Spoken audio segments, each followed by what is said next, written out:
শিক্ষার্থীবৃন্দ, সপ্তম শ্রেণী বিজ্ঞান ক্লাসে তোমাদেরকে স্বাগতম জানাচ্ছি। আমি তামান্না হক। আজকে আমি তোমাদের মাঝে আলোচনা করব তোমাদের পাঠ্য বইয়ের দ্বাদশ অধ্যায়, যে অধ্যায়টির নাম হচ্ছে সৌরজগৎ ও আমাদের পৃথিবী। আমরা আকাশের দিকে তাকালে অনেক বড় একটা আকাশ দেখতে পাই এবং তার মধ্যে সূর্য আছে, চাঁদ আছে, তারা আছে, এগুলো দেখতে পাই, কিন্তু এগুলো আসলে সৌরজগৎ বলা হয়। আমাদের বাসভূমি পৃথিবী ও অন্যান্য 7টি গ্রহ আরো কিছু জ্যোতিষ সূর্যকে কেন্দ্র করে সবসময় ঘুরছে। সূর্য এবং একে কেন্দ্র করে ঘূর্ণায়মান সকল জ্যোতিষ্ক এ বাঁকা জায়গা বা ফাঁকা জায়গা নিয়ে আমাদের সৌরজগৎ গঠিত হয়েছে। সৌরজগতের বেশিরভাগই জায়গায় কি ফাঁকা। মূলত যদি আমরা ধরে নেই এটাকে একটা সূর্য, এই সূর্যের চারপাশ দিয়ে বাকি গ্রহগুলো ঘুরছে। এখানে একটা গ্রহ থাকতে পারে, পরের অক্ষরেখা থেকে আরেকটি গ্রহ থাকতে পারে। এইভাবে এটা যদি সূর্য হয়ে থাকে, সূর্যের চারপাশে বাকি গ্রহগুলো ঘূর্ণায়মান অবস্থায় আছে। পৃথিবীতে থেকেই এই ঘূর্ণায়মান হওয়ার কারণে ঋতুর পরিবর্তনটা হয়ে থাকে। এরপরে আসো, তোমাদের আলোচনার বিষয় হচ্ছে সূর্যের চারিদিকে পৃথিবী ঘোরে। সূর্যের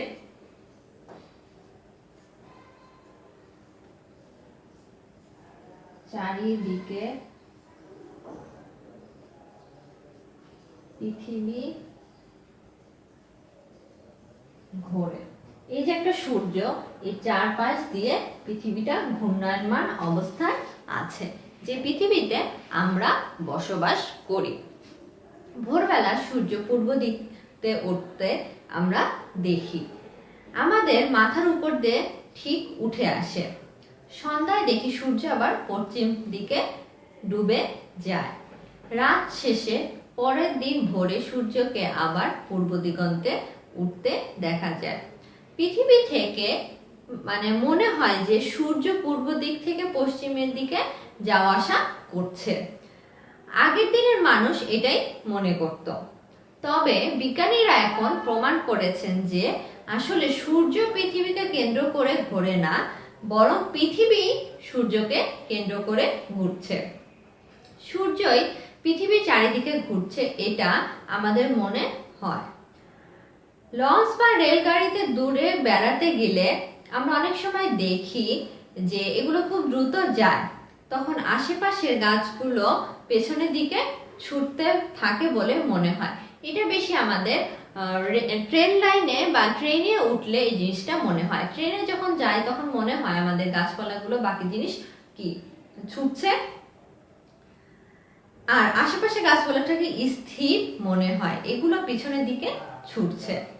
পৃথিবী আর সূর্য ঠিক ব্যাপারটাও তেমনি।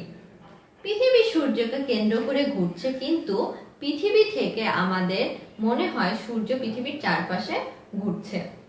মানুষ প্রাচীন কাল থেকে সূর্য, চন্দ্র ও তারা নিয়ে আগ্রহী ছিল, তবে সে সময় মহাকাশের এইসব জ্যোতিষ্ক পর্যবেক্ষণ যন্ত্রপাতি ছিল না। তাই খালি চোখে যেমনটি বোঝা যেত তেমনটি আমরা বিশ্বাস করতাম। অ্যারিস্টটল 2000 বছর আগে বেশি সময় আগ পর্যন্ত কি বিজ্ঞানীরা দার্শনিক ছিলেন। জ্যোতিষ বিজ্ঞানী টলেমি জোরালো ভাবে বলেন যে পৃথিবীকে কেন্দ্র করেই সবকিছু ঘুরছে। তার এই মতবাদ দীর্ঘদিন মানুষ বিশ্বাস করেছে। কিছু কিছু জ্যোতিষবিদ টলেমির মতবাদকে বিশ্বাস করতেন না, কিন্তু তার এই মতামতে কেউ ভুল প্রমাণ করতে পারেননি। এখন কোপারনিকাস 1473 সাল থেকে 1543 সাল নামে একজন জ্যোতিষবিদ পর্যবেক্ষণ করে মাধ্যমে সম্পূর্ণ নতুন মতবাদ তৈরি করেন বা নিয়ে আসেন।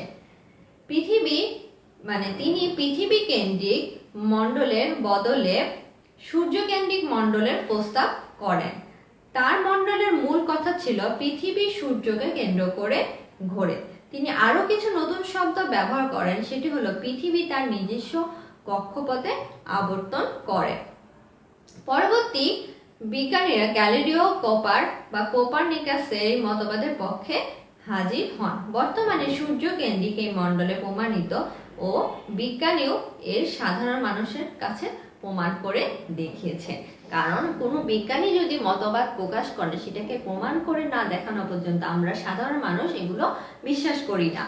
আমি যে দেখো এটা গোলাকার জিনিস আঁকিয়েছি, সেটা দেখো এগুলাকে কক্ষপথ বলে। এই পথগুলো দিয়ে আবর্তন করে থাকে, এই নির্দিষ্ট রেখার দিকে চারপাশে যায়। যেমন ধরো আমি তোমাদেরকে উদাহরণ দিয়ে বোঝানোর চেষ্টা করি। যেমন বাসা থেকে যে আমরা স্কুলে যাই একটা নির্দিষ্ট পথ অনুসরণ করে যাই, আমরা কখনো অন্য রাস্তায় যাই না। ঠিক সূর্য পৃথিবীর এই নির্দিষ্ট একটা কক্ষপথে ঘুরছে। তাহলে শিক্ষার্থীরা আজকে তোমরা বুঝতে পারলা কি পৃথিবী সূর্যের চারিদিকে ঘুরছে। এটার বিষয় নিয়ে ছোটখাটো একটা তোমাদেরকে আলোচনা করলাম তোমাদের মাঝে। শিক্ষার্থীরা পরবর্তী ক্লাস দেখার আমন্ত্রণ জানিয়ে আজকে শেষ করছি। ততদিন পর্যন্ত তোমরা ভালো থাকো, সুস্থ থাকো। আল্লাহ হাফেজ।